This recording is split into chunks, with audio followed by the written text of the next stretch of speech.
for the abuse that you are facing in this committee that is supposed to be about waste, fraud, and abuse. And I also apologize for wasting your time because this is nothing more than political theater. Now, again, this committee is supposed to be about waste, fraud, and abuse. We did not have to have this faux creation of Doge. The committee itself, that is our job. So what I want to talk about is something that the American people may want to know, which is economically, how is this impacting them? These failed immigration policies that are only put on so that they can have a show, because we have a reality show president who seemingly still believes that this is all about TV instead of real lives. So let me talk about something really quickly, because I want to clarify something, because I believe that all of you understand the importance of something like tourism. Are you aware, any of you, are you aware as to whether or not tourism in the United States is anticipated to decrease to the extent that we are estimated to lose $12.5 billion in international vendor spending in just the year 2025? I can answer as the tourism capital of the country. I assume you could. Tourism's already down. It is down in the North Country, where the Canadians refuse to come over because of the hostility toward their country. It's happening in New York City. It's happening at our sporting events here, our theater. There's a ripple effect throughout our entire economy because of the change in attitude that our country, that once welcomed people from all over the world to visit and recreate and to live here, now feels like a very hostile place to them. It is going to have an economic impact on our bottom line, without a doubt. So let's talk about it a little bit more. So I am supposed to have a number of FIFA games in Dallas, and I am fully anticipating that we are going to have a problem because I've been receiving phone calls that people don't feel safe coming here, and it's not the immigrants. It's this government that is making them feel unsafe. But let me also do this, because they love to cherry pick. They can find, any one person that has been killed. And if they've been killed by an immigrant, then God darn it, every single immigrant is going out and they are killers. And that is the problem. But they don't want to talk about white supremacy. I don't know how many hearings we going to have about the fact that there's been this one immigrant that killed this one person. And no, I'm not excusing any killings by them or white supremacists. But they haven't had these hearings. We didn't have a hearing on Buffalo and what happened there. We didn't have a hearing on El Paso and what happened there. We didn't have a hearing on Charleston and what happened there. So it's interesting that they pick and choose, because it seems like they love to pal around with the white supremacists, and so they don't want to talk about certain other things. But economically, I want to make sure that we're making this point again, because I know that Governor Pritzker, you were the beneficiary of a lot of things from the state of Texas. And a lot of people believe that Republicans are fiscally responsible, but instead they are actually fiscally irresponsible, because what he spent was a whopping $221 million transporting people from Texas to your state. Something tells me that he could have done something else with that $221 million.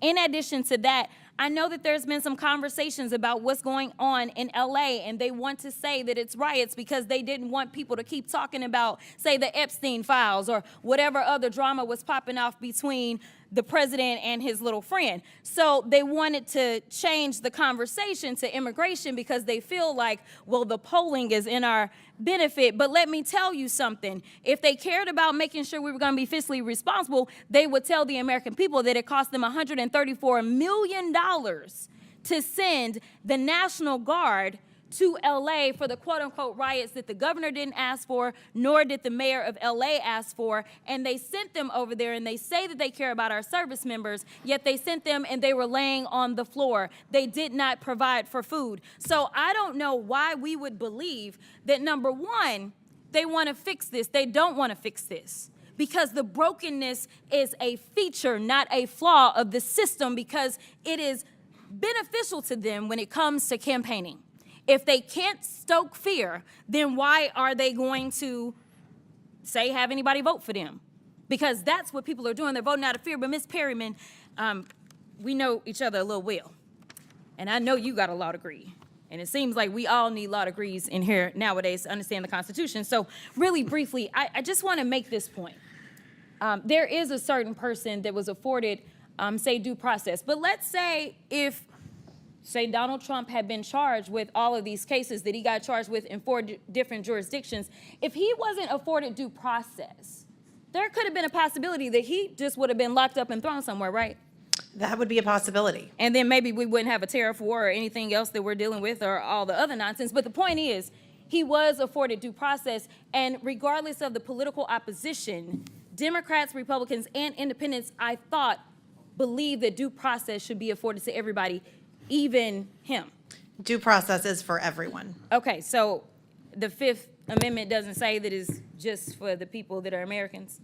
It does not. Welcome back to Crossline Politics. Before we begin, make sure you like, subscribe, and turn on notifications so you never miss real political analysis from a patriotic voice committed to truth and accountability. What we just witnessed in this committee hearing is one of the clearest examples of political theater overtaking real governance. Representative Jasmine Crockett laid out point by point how this hearing, supposed to focus on waste, fraud, and abuse, has been twisted into a stage production meant to spark fear rather than solve problems. And as a patriot, that should concern every single one of us. Crockett highlighted the economic reality that many refuse to address. Failed immigration policies and inflammatory rhetoric are damaging tourism, costing the United States an estimated $12.5 billion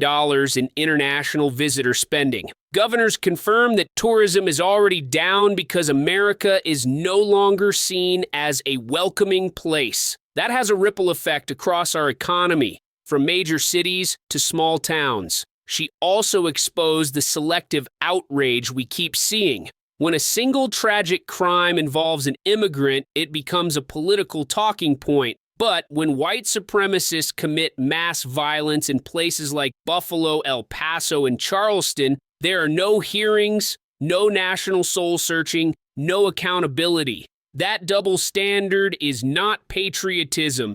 It is manipulation.